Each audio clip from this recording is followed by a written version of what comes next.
gusto ko pong umuwi ng Pilipinas. Kasi alam niyo naman po na may matatanda na magulang ko at may isa po akong anak sa Pilipinas na kailangan ng gabay ko. Kinikita ko monthly sa Facebook is malaking tulong po yan sa amin na pandagdag pambayad ng bills, pandagdag pambayad ng bahay. O lagi ko naman sinasabi kay Papa Jesus na sabi ko, Lord, na ibinigay mo sa akin ng Facebook na hindi ko in-expect. Kayo na po ang bahala kung ibabalik mo po siya sa akin.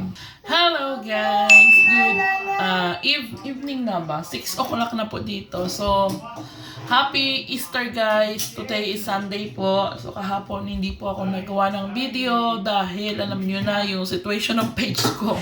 At hindi ko po talaga alam kung ano ba ang nangyari sa aking page. Yun. So, yun guys, kwento ko lang sa inyo, hindi ko talaga alam, pero nag-search po ako kung ano ba yung bakit yung mga revenue, yung mga earning ng videos ko is $0.00. So alam nyo, simula po nung nag-update si Meta is sobrang liit na po ng revenue. Normally, mga revenue ko kada video, kahit malaki pa po yung mga views is $10, ganyan, $8, $5. So, sinatsaga ko lang po siya kasi kapag yung video mo is kumita ng 5 to 10 at pinagsama-sama yan, gumawa ka ng 2 videos, so ibig sabihin, if tig-10 po yung earning niya, so meron ka ng $20 a day. So, minsan naman, di ba, one time lang ako nakapagawa ng video kasi nga alam nyo, may trabaho din po ako. So, eto na nga po ang nangyari. Ito yung nangyayari ngayon na hindi lang pala ako yung nagsisiro-zero yung mga earnings sa mga videos nila. So, hindi pa ako nag-iisa and wala rin silang violation katulad ko. Ang linis po ng page ko. Kasi alam ko na po yung mga bawal at hindi dapat. Bawal ang music, kung ano-ano pa.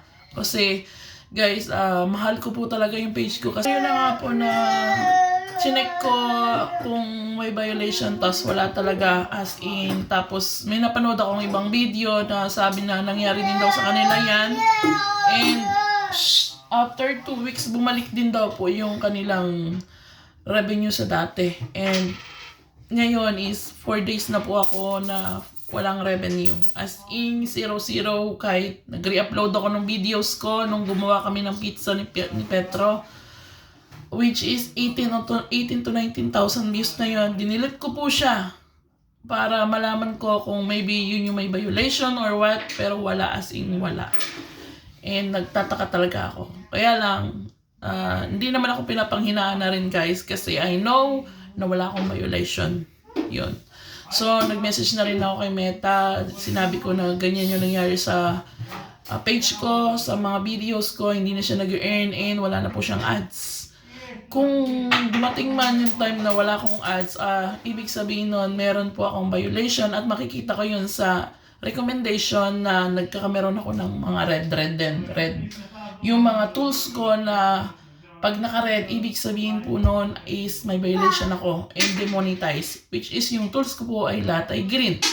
So, hindi natin alam, baka dahil lang po yan sa ano ni Meta, sa pag-update, or talagang nangyayari po yan. So, kung kayo ay naka-experience, pwede po kayo mag-comment dito at ano po yung ginawa nyo. So guys, alam nyo na itong Facebook is isa na po yan sa pinagkukunan ko ng pinagkakitaan ko ngayon. So, hindi man po malaki yung kinikita ko monthly sa Facebook is malaking tulong po yan sa amin na pandagdag pambayad ng bills, pandagdag pambayad ng bahay, or pag may sahod naman ako, natatabi ko siya kasi po talagang gusto ko pong umuwi ng Pilipinas. Kasi alam niyo naman po na may matatanda na magulang ko at may isa po akong anak sa Pilipinas na kailangan ng gabay ko. Kasi magsi 7 years na pa ako sa ibang bansa dito sa Europe at hindi pa ako nakaka-uwi. Nung nalaman ko na nag-start kasi guys na 0.10 po yung revenue ko do sa isang video ko na malaki, and then to the following next day na nag-upload ako ay 0 na, and another 6 days wala na talaga akong earning, kahit sa mga live is 0.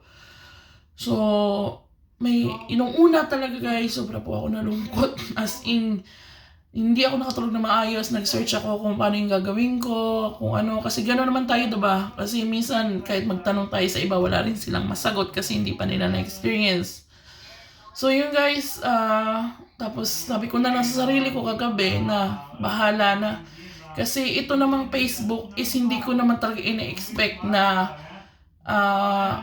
hindi ko ina-expect na darating sa akin na mamamonetize ako and may mga taong susuporta sa akin katulad nyo, kayo po yun. Na hindi ko man kayo kilala sa personal pero nandiyan kayo, nakasupport kayo sa video namin, sa buhay ko dito as part-timer dito sa Romania. So yun, patuloy pa rin po ako mag-upload guys. Hindi lang po talaga ako nag-upload kahapon kasi nga sobrang yung isip ko is tinututo ko kung paano ko ayusin paano ba yung gagawin ko maging okay uli yung aking page. Paano ko naman aayusin na wala naman akong violation? O diba, parang nakakaloko lang. So yun guys, ganun siguro talaga dumadaan tayo sa mga trials, hindi lang sa buhay natin, pati dito sa Facebook. Ay nako guys, samantalang okay lang guys kasi nangyari na rin niya sa akin, 'di ba? Dati nung sabi ko sa inyo na hindi ako makasahod kay Meta, hindi ako makasahod kasi nga nagkamali ako doon sa pag-update ng payout account ko. So yun guys.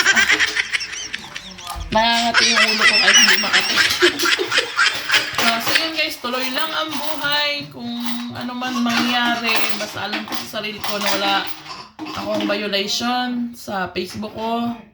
And yun, supportahan nyo pa rin sana ako at syempre si Mr. Petro guys. So hindi na po ako mag-share ng mga videos ni Mr. Petro dito sa page ko at kasi iniingatan ko na talaga siya guys kasi may nagsabi rin sa akin na bawal din daw mag-share ng mga videos sa page ko, sa page mo o sa page ko. So yun, mas mabuti nang ingatan natin. Basta kinalulungkot ko lang guys na malapit na matapos yung contract namin dito sa bahay at soon kailangan na namin maghanap ng bahay na malilipatan dito sa Bucharest. So nakapanginayan kasi nga yung Facebook kahit paano sumasahod na po ako dyan na kahit hindi man kalakihan guys na para sa akin malaking tulong yun. Kung monthly na pambayad ng bills, pambayad ng pandadag ng bahay. So kung sumahod man ako this March and April sana guys is may pandagdag ako pang down payment sa bahay na lilipatan namin. Hindi naman ako kuha guys ng mahal kasi yung mga ganito lang na kaya ko 300 euro, 200 to 250 euro a month kasi ang mahal-mahal din po ng bills dito. So yun guys, kaya lang siguro talagang trials lang yan. Tingnan natin. Pero hindi pa rin ako mag-give up guys. Yun, gagawa pa rin ako ng mga videos.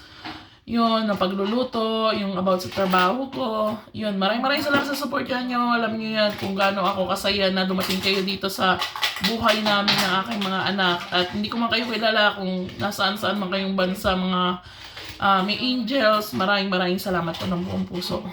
Alam nyo yan guys, una pa lang na hindi ko alam na magti-trending yung mga video ko. Lagi ako nagpapasalamat sa inyo. Noon pa man hanggang ngayon na kahit pa paano kumikita na pa ako sa Facebook. Kaya lang ganito na naman nangyari. Kaya okay lang yan guys. Babalik din yan. Naniniwala ako.